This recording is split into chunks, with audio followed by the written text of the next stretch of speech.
Welcome to the Glam Life Podcast, where we empower and inspire beauty professionals to take their careers to the next level. Your host, Victoria, is a certified business coach with over a decade of experience in the beauty industry, helping countless beauty professionals start and grow successful businesses. Now she's sharing her knowledge and expertise with you. Whether you're just starting out in the beauty industry or looking to take your business to new heights, this podcast is for you, covering topics like community, management, branding, and much more. So join us on this journey to build the beauty business of your dreams. Mea culpa. That is completely my fault.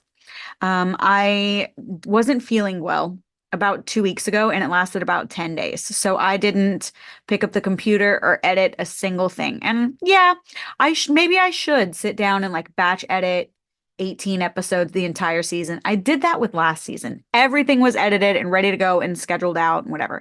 This season, though, I would have had to do that over Christmas break. And I chose hanging out with my kids instead and was like, oh, I'll catch up. And then I did not catch up. And then I fell ill. I really was poorly for about 10 straight days. I was sick. So I got behind, and I apologize for that. That's my own fault. Then this week, I actually had an episode ready to go. But I said, you know what? I'm not going to post it on Monday anyway, because Monday and Tuesday and Wednesday, we were out. It was a holiday. I'm not working at all. It's like a cultural and religious holiday. I don't know if you've heard of it. It's called Mardi Gras. And yes, there are copious amounts of drinking going on, but also, it's where I live. I'm not in New Orleans. I'm in another city called Lafayette.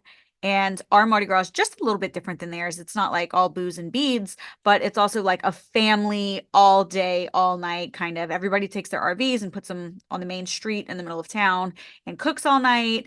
And there's a parade at night. And then you're there all day long, the whole next day. And kids play on the playground or run around, and you walk miles and miles around the town telling everybody hello and meeting people, greeting people.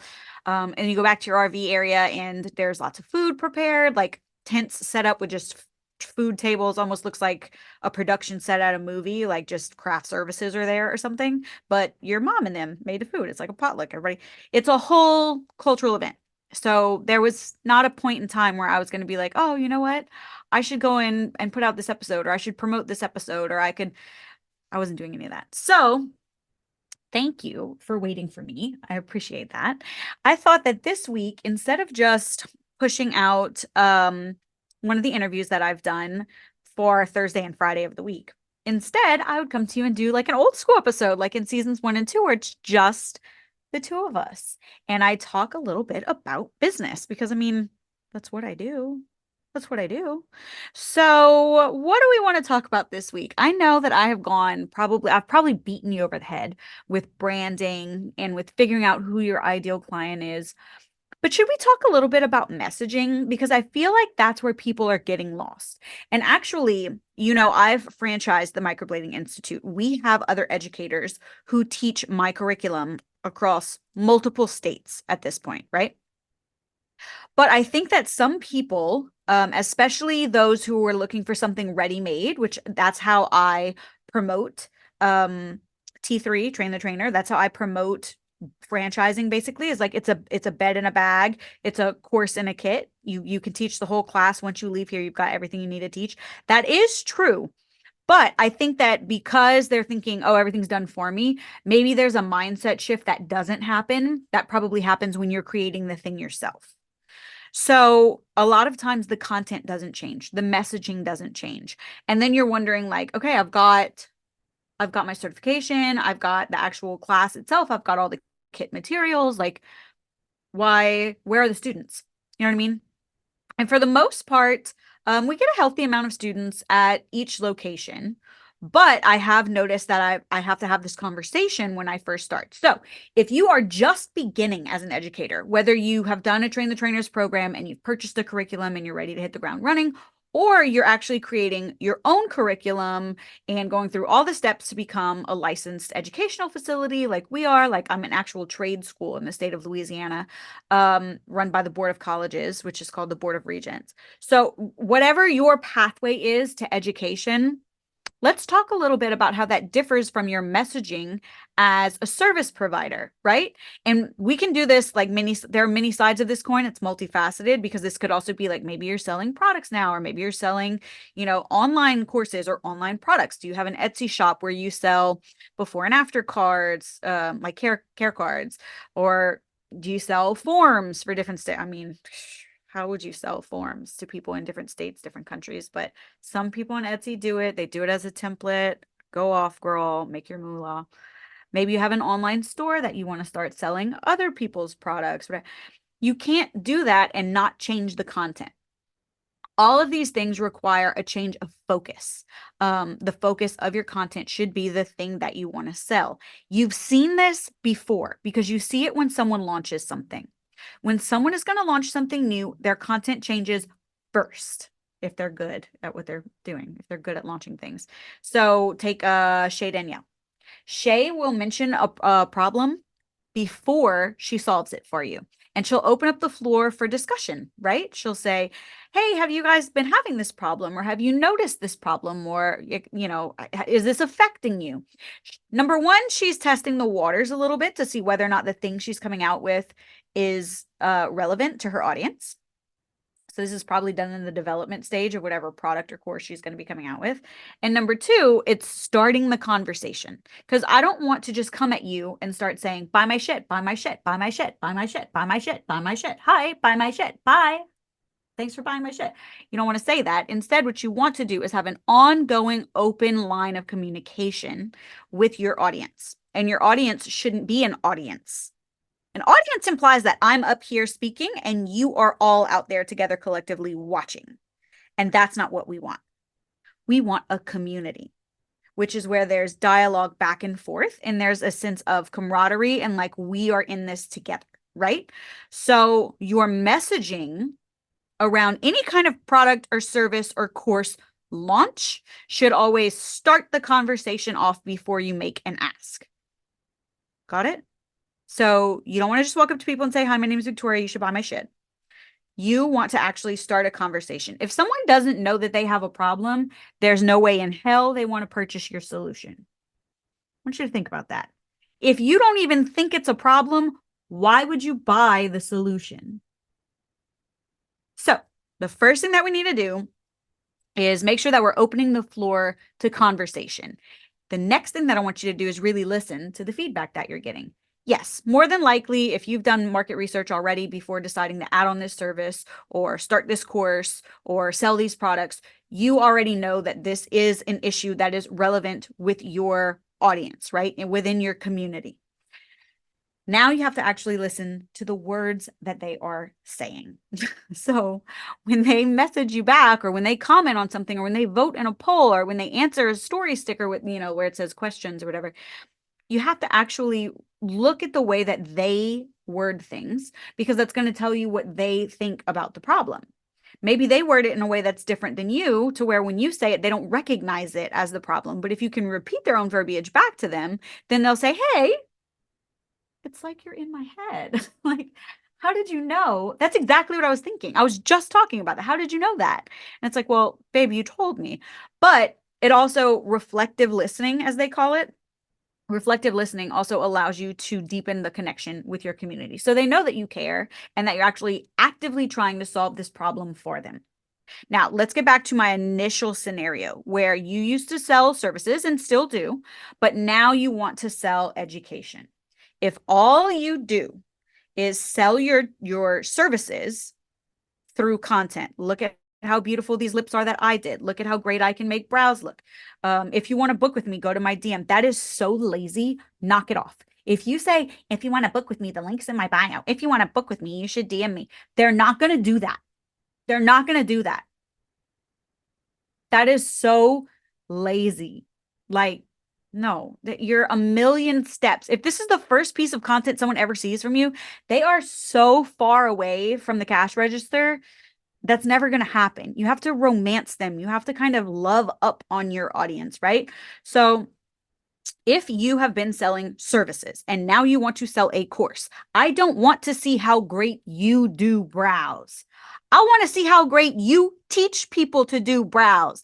I want to see what it's like to be in the room because people want to understand. They want to visualize themselves there. They want to know what they're walking into. They want to see what it is that they're going to get, especially at such a high price, right? Like high ticket. I'm not just ready to hand over $5,000 because you said you do great brows. Great. I'm glad you think you do great brows. I hope you actually do great brows, by the way. If you want to be an educator, I've seen, doesn't matter. It doesn't matter. So shady. I hope that you're actually like the proof is in the pudding, right? So I don't need to know that you can do really great brows. That should be a given. That should be step number one. You need to be good at the thing before you start teaching other people to do the thing. There are so many people. I'm sorry. I know that's so loud if you're listening in earbuds. There are so many people who give up on because they can't do the thing and they're like, I'll just teach it. Come, what? Come again? What was that? What did you say? Okay. What? Okay. You're going to be an educator. You're going to teach me how to do the thing you couldn't figure out how to do successfully. If they teach you how to fill your books, but they don't have any clients, don't buy that course. If they're going to teach you how to successfully run a permanent makeup studio, how to hire and fire, how to manage people, how to run the business, and they don't have a business, maybe don't take that class. Like, what? If your coach, if your instructor, if your educator isn't doing the thing, maybe they can't actually teach you how to do the thing. Don't come on the Facebook boards later and say, I was scammed. Don't say that because it was very obvious that this person doesn't actually do permanent makeup. So why would they be teaching you permanent makeup? They don't run a business. So why would they be teaching you how to run a business? It doesn't make any sense. Hello. It's pretty obvious. So you got to use your brain a little bit. So the proof is in the pudding there, right? I do still want to see your work when I go to your Instagram. I still want to see that you do beautiful brows and beautiful lips, but that shouldn't be the main message because that's the concentration then. That's the focus.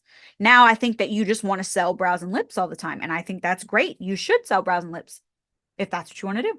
But if you want to get into education, post your work. But now I want to see what it's like inside the classroom. So I want to see video and content of you actually educating. I want to see your students. I want to see their work. I need to know that you have people in this class, that people actually take and enjoy this class. I need to see their work. I need to see whether or not you're actually able to translate your skill set into someone else's hands. That's the thing about an educator, right? That's the whole job. You have one job.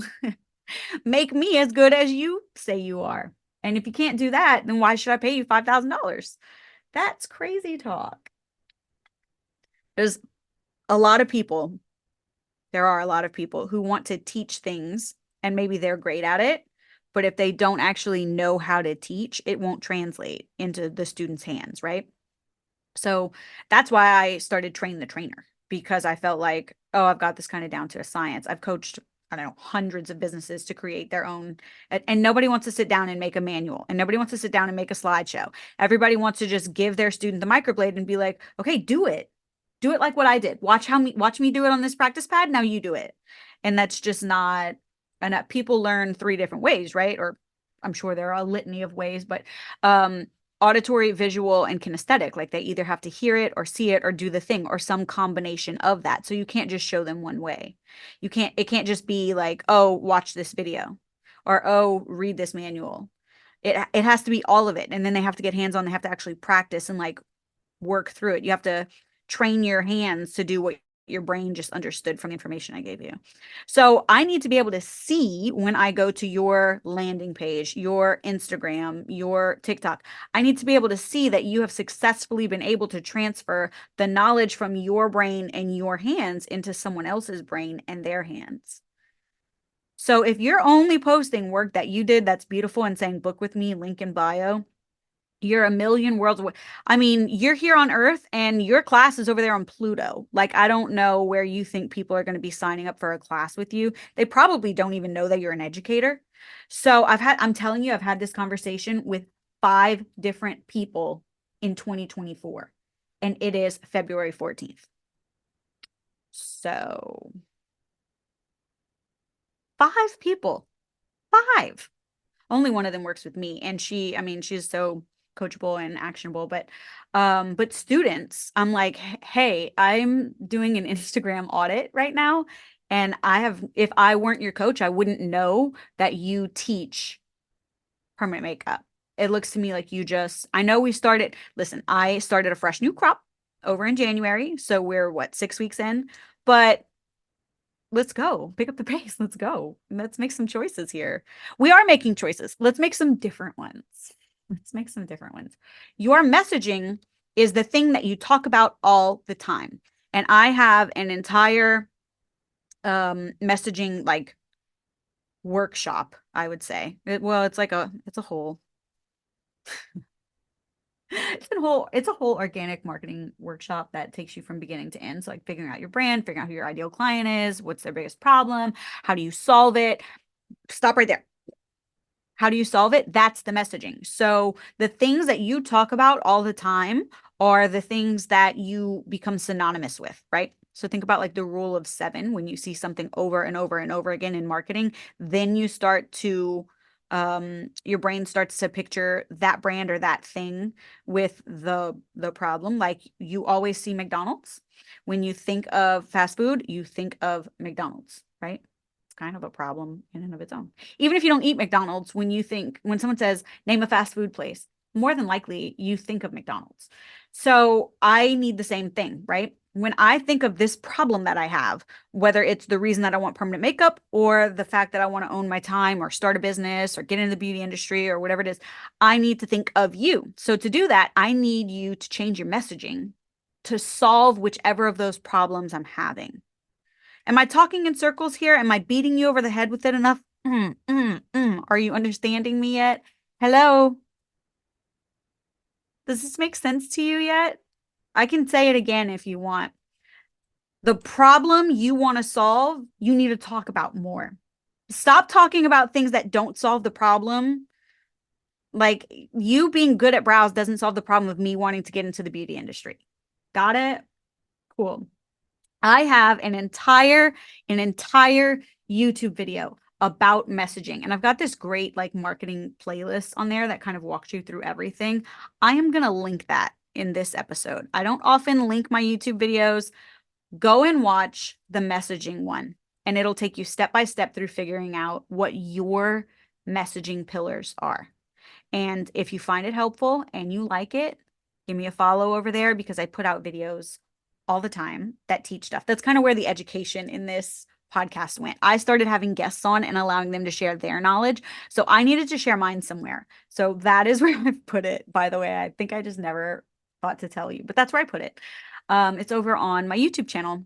So I will see you back here next Monday, where you will have figured out your marketing messaging and you will be fast at work creating the content that is going to bring in the clients you actually want, be them students or customers for your online business or clients for your permanent makeup business, or, maybe you're using this as dating advice and you're trying to lure in some cattle ranchers for a good time. I don't know.